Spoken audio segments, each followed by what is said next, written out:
collision between a boat and a ferry off Hong Kong. Our foreign affairs correspondent Lisa Holland joins me now from Beijing.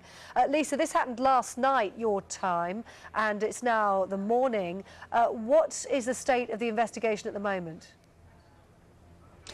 Yes, Paula, it's 11:30 in the morning here in Beijing, also 11:30 down in Hong Kong. That means that the rescue workers will have had about 5.5 hours or so of daylight to continue their search and rescue operation. What's not clear at the moment is whether there are people still missing. The figures that the authorities have given us so far suggest that there are something like 36 people who have been killed, 100 rescued, and of those rescued, some 9 have serious injuries. And tell us more, Lisa, about those injuries. Is the death toll likely to rise?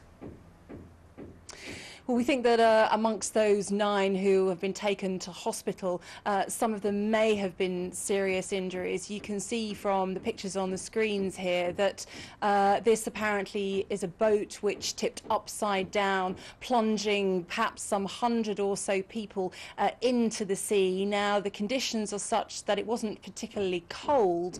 It is starting to get colder during the daylight hours here in Beijing, but temperatures are higher the further you go down south through mainland China and then into Hong Kong. So it's not that the waters were particularly treacherous, but clearly if there had been anybody who was still in those waters now, time is running out for them.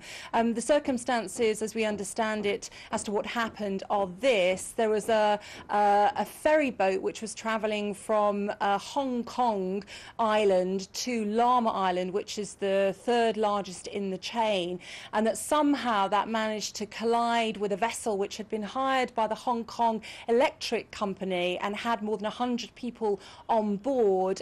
This was being used for celebrations. The vessel that had been hired by the Hong Kong Electric Company was apparently on its way towards Victoria Harbour at about 8:30 local time last night. They were joining in what here are described as National Day celebrations. They'd been preparing to watch a huge fireworks display over Victoria Harbour. Right across China this week, the country has shut down for a week. The Moon Festival coinciding with National Day, which marks the 63rd anniversary of the founding of Communist China. Lisa, tell us more about the stretch of water where this happened. Is it busy? Does it have a good safety record?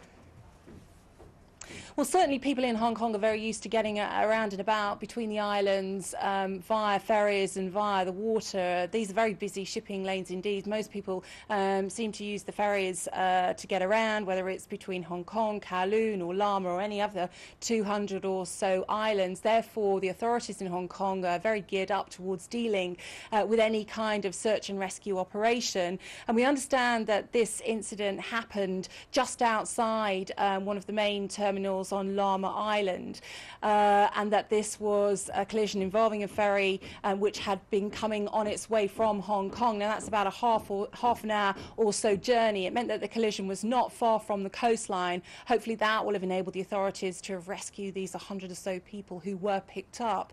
As I say, the unanswered question at the moment is whether there are still people missing. Lisa Holland in Beijing for the moment. Thank you.